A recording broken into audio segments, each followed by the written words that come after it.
enjoy what we do. I enjoy what I do. My wife says, when are we gonna quit? I said, I guess when I die, I don't know. You know, I enjoy it. I enjoy the people we work with. Let's put it that way. The people that we can help recycle, and because it's the farming community which I grew up in, so we kind of talk the same lingo, and we get along really well. And they're very thankful that we're here today, so that they can recycle. And that's where we're at, you know. Now I covered some things kind of fast, so if any of you got questions, you can just stop me anytime. Just raise your hand, because yes. So you talked about the pots Mhm. and recycling them, grinding them down, and then turning them into new pots. And I'm wondering how much it would be possible to actually just reuse the pot again. Now you're getting into my cash business. Well, to sell it back to We the places we here. resell lots of nursery pots, Yeah. because we get a lot of pots that are still in good condition. Yeah. So we resell a lot. Okay. So if they're in good Most of condition. it goes to smaller nurseries that we sell to, because you take a Monrovia who buys 20+ million pots a year just for this facility. Yeah. Not counting their California one, the one on the North Carolina and Southern California and wherever else they got them. So we got small nurseries. They come and they'll buy 1 pallet of 1 gallon pots from us. Well, that pallet has somewhere between 4,000 to 5,000 pots on it. That's a lot for them. Mm-hmm. But they can get them a lot cheaper from me buying this used pot versus buying a new one. Mm-hmm. Because they go to the buyers that sell all these pots, they don't get a good deal like Monrovia will, because Right. they're buying millions. Yeah. He's only buying a few thousand here and there, you know. So he can use the used ones from me. And what he does a lot of times is they'll have a tank of some kind, and they'll put some bleach in it, and they'll dip them in there just in case they have a little disease in them, so they don't kill their plants when they put it in. Yeah. That's what they do. Cool. Okay? Thank you. Yeah. What about these cups, like they sell cold drink cups, you know, coffee and lemonade and all that, and they just throw them in the garbage? Yep, that's where they're going. That's where they're going today. Now we've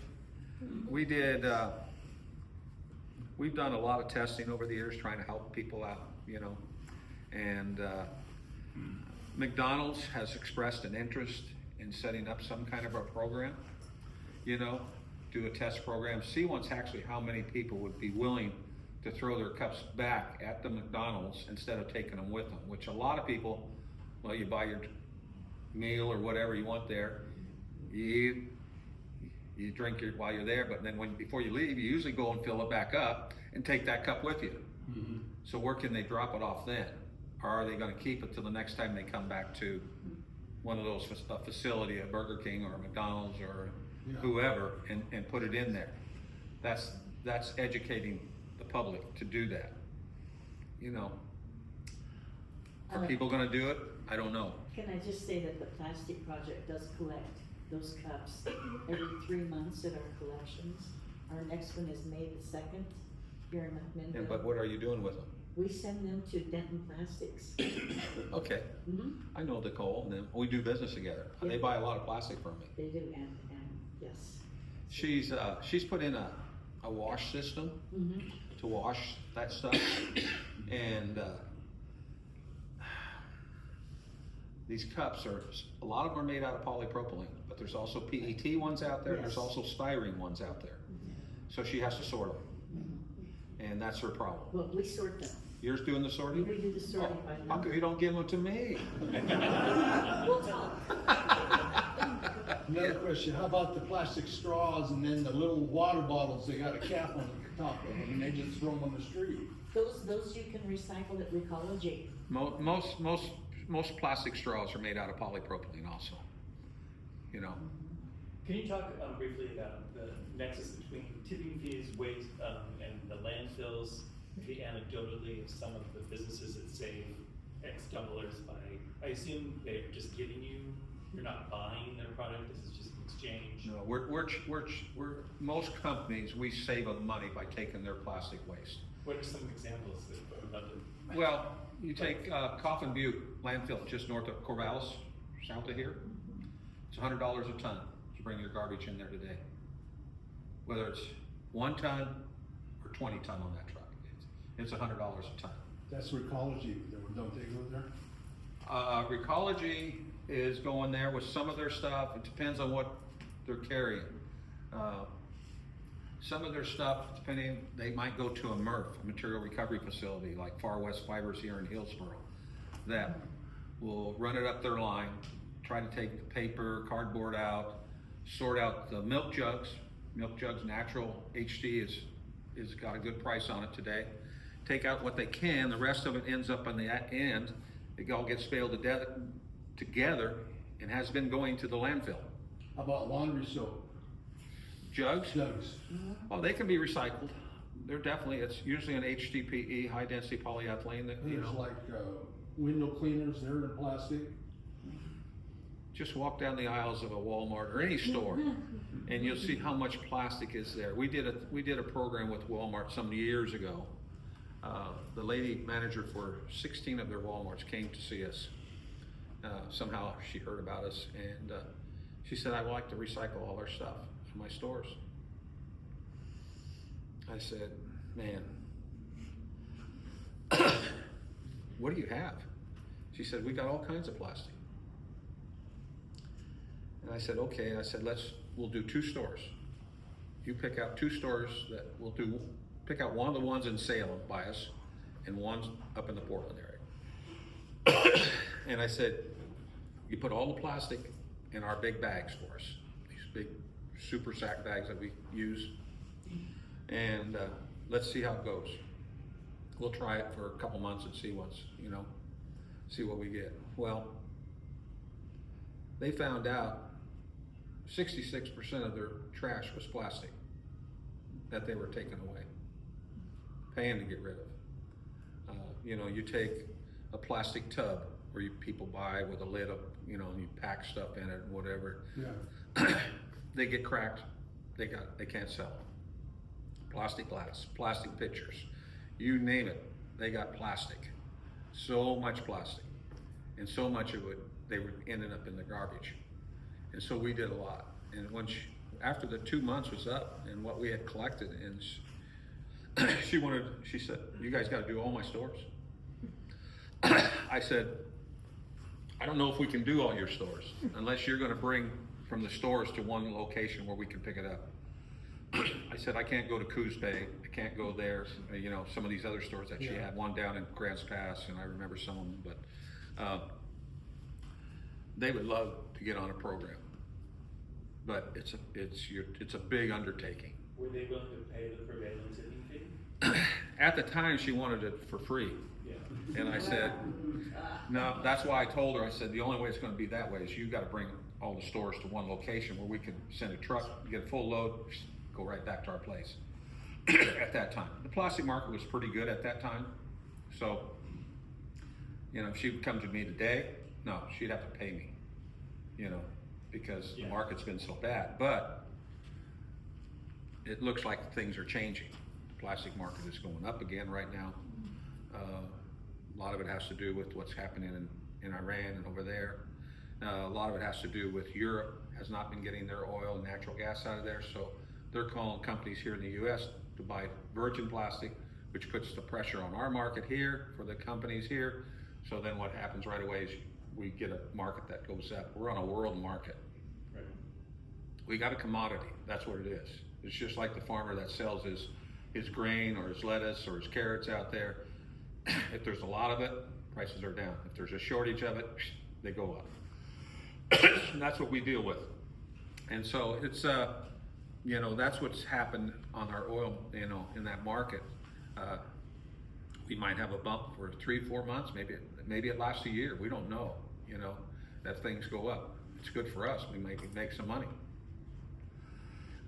I think you mentioned you sourced from about 5 or 7 states from around here. Are there folks like you that have other companies that take care of the Midwest or the South? No, here in Oregon, we have only, because we've had, the last 3 years have been really bad, to be honest with you. And so Green Rhino was in Tualatin. He shut his doors and left. He moved to Georgia. John Quan just shut his place up in Clackamas. You know, shut his plastic recycling down. Is that because of the Oregon economic market or because of the world market? It's because of the markets overall. Yeah. They couldn't make it. They were losing money. I've lost money for the last 6 months, but fortunately I've been in a long time. I've been able, I can survive it.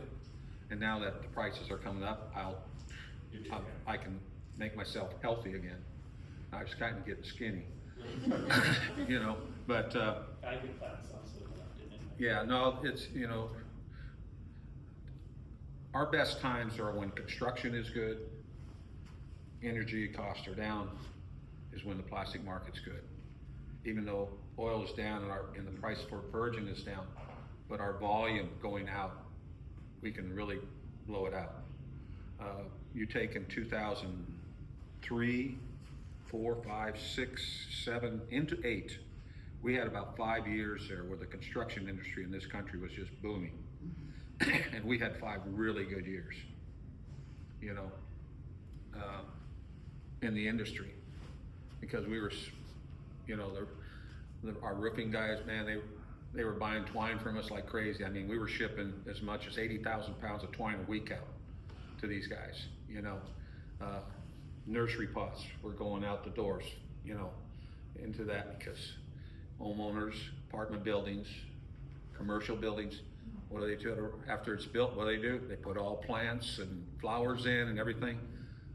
Nursery industry was blowing and going. And that's how it goes. If you're in the right industry at the right time when things are going, you want to be able to take advantage of that, because that's when you got to make your money, because it's not going to be there. We go in cycles, you might say sometimes, but you know, we've been in a bad one here for the last 3 years basically, and now it looks like we're going to hit because of a circumstance. We'll be able to take advantage of it by getting higher prices. Now, will it stay that way? I doubt it. But I'm hoping that even after this gets over, hopefully in a short period of time, that the construction industry is going to take over, because they all tell me there's such a shortage of homes in this country, everywhere. Well, not everywhere, but the inventory of homes for sale has been down, particularly for new ones, and they feel that we're coming to the cycle where it needs to go back up again and stuff. But Isn't that because of the high interest rates? high interest rates is one of them. You get interest down, this country is ready to roll, I think, because of what I see in the industry. We've got customers that say, when interest goes down, we're going to be blowing and going again. You know, that's their feeling. Is interest going to go very low? I don't know. It's hard to say. Is the It could. RMA advantageous to you in any way? Huh? Is the new Oregon law, recycling laws, advantageous for you in any way? In No, collecting? they don't affect me whatsoever, because they're not gonna, they won't even hardly touch the ag industry. Right. You know, they're not talking about baling twine. Yeah. Because I'm the only company that does it in the Northwest. You know, and I already do it. Why are those companies gonna pay? You know, they're gonna fight it if they try to get them to pay to recycle twine, you know. Did you pick up at Wilco? Is that? Huh? Does Wilco give you their baling twine, that recycling program? No, they used to. Yeah. Yeah, they used I'm to. just wondering where I should be taking mine. No, we have, I have people, local farmers that bring it to us. All the hay presses that press the grass seed, you know, you got one right here in Amity, farmers, Right. you know, Sunrise outside out here. We get all their twine and fact, I think we're going to Sunrise tomorrow. One of my trucks is to pick up their 20. How about the bales of hay now? Instead of putting them in a barn, they put them out in the field. Don't they wrap them in plastic? Yeah. That plastic has a very limited market. You know, it's, there's times when we can take it and sell it, there's times we can't. And then you take the orchards and the vineyards, all the drip tape, all plastic. What about like the grocery stores now got plastic bags? Well, the state's trying to eliminate that. You know, that's why they're charging you a nickel. Go to Washington, they charge you a dime. You know, and they want to eliminate plastic bags. California has banned them, unless they're so thick that they can be reused over and over again.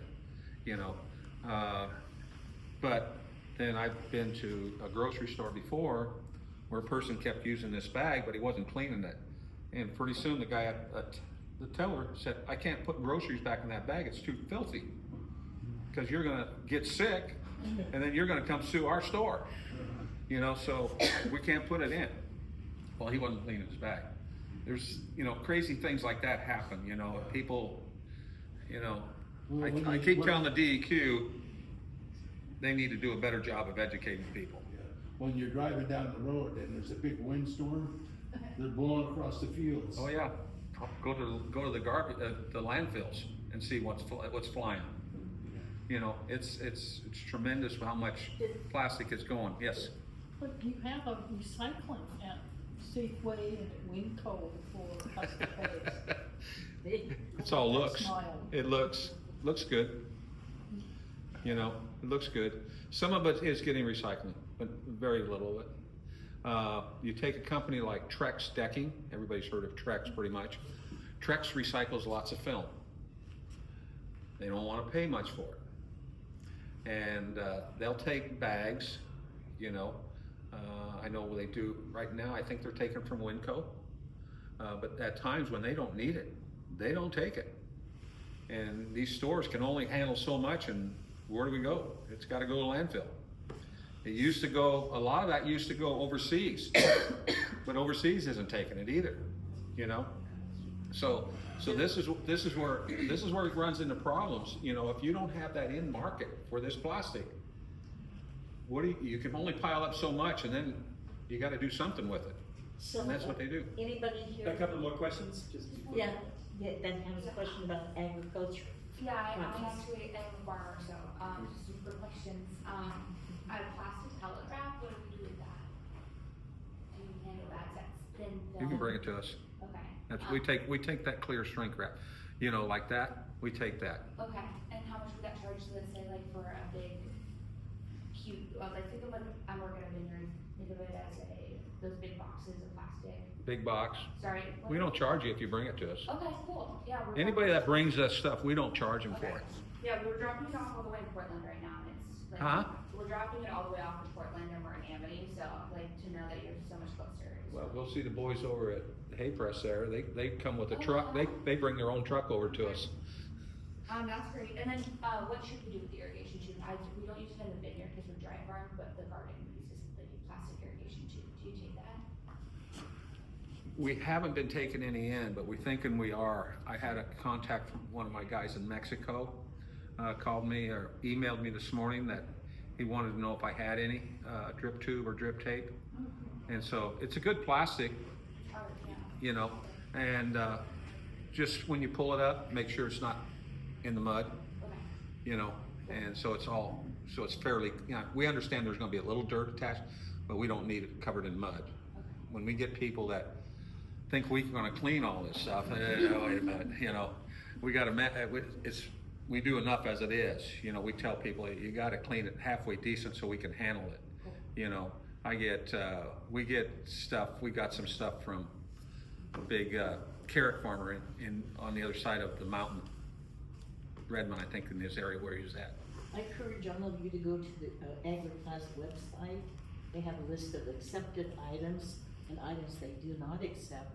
It's pretty inclusive. Yeah, It's got a lot of it's pretty good close. information on But there. there's times if you have, you know, our markets change, and we're always looking for new markets, you know, to sell our plastic to. And so sometimes, you know, but as the markets change, like now, when the markets go up, some of the lower stuff that we haven't been doing, we'll more than likely start doing because there'll become some demand for it.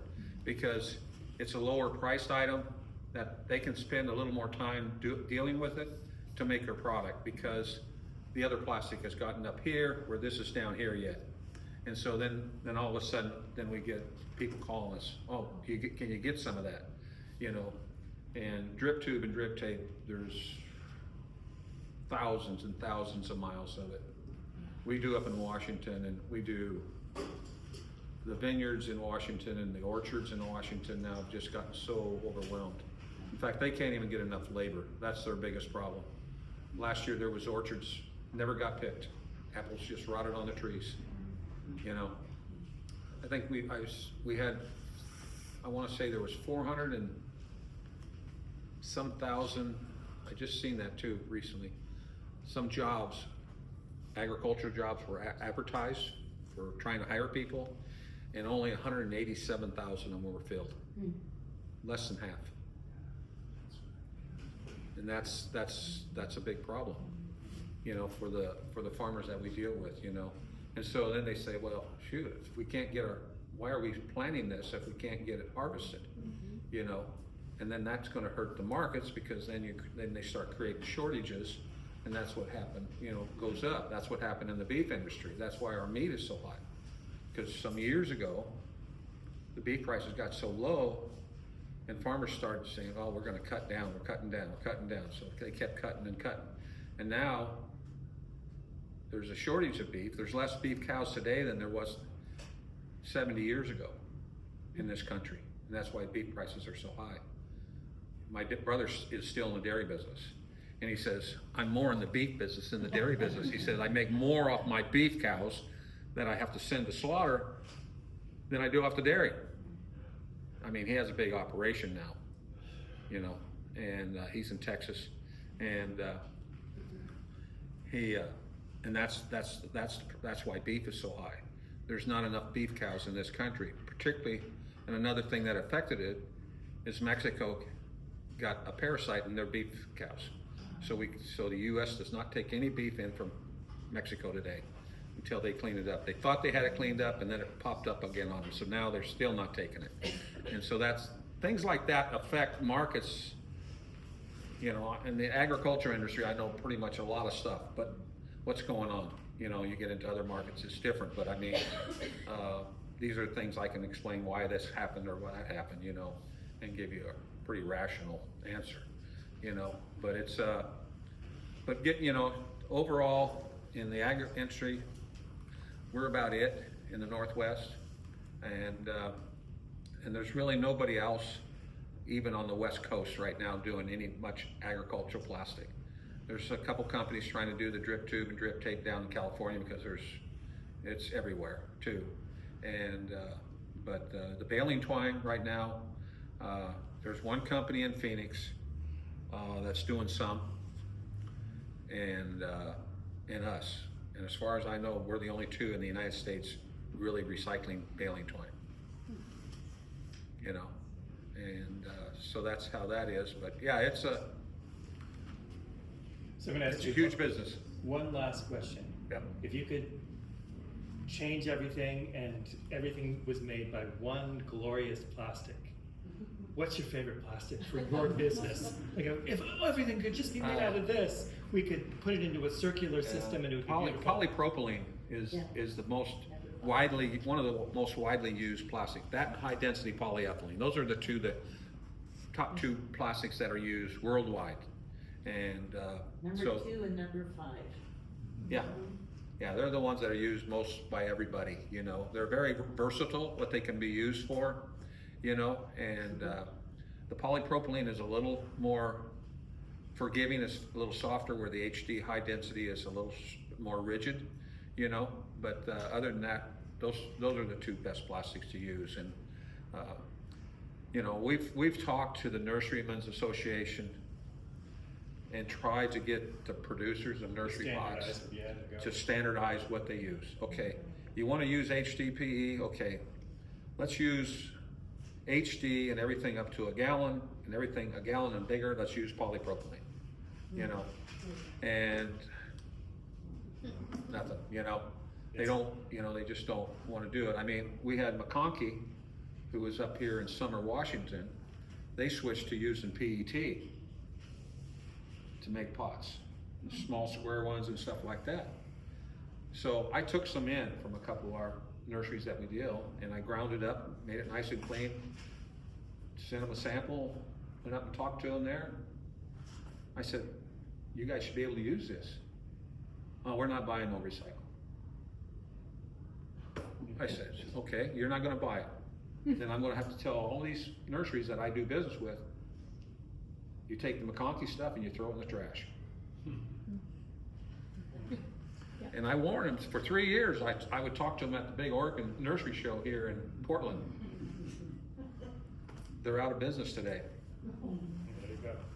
You know, so, I mean, that was partly, it maybe had a little effect on it, but most of it was some of their bad management. When the father got out of the business, the boys didn't do as good a job either, so. And, but they tried to cheapen up their stuff because PET they could get for a lot less money. But then when they didn't want to buy it back, after I was ready to sell them recycled, that was not, I wasn't too happy about that, you know. I felt they should buy it, you know, and, but because it was good enough plastic, they could use it again. Yes, did you? No, okay. Well, thank you so much. It's been so Yeah. informative and really, really great. Welcome.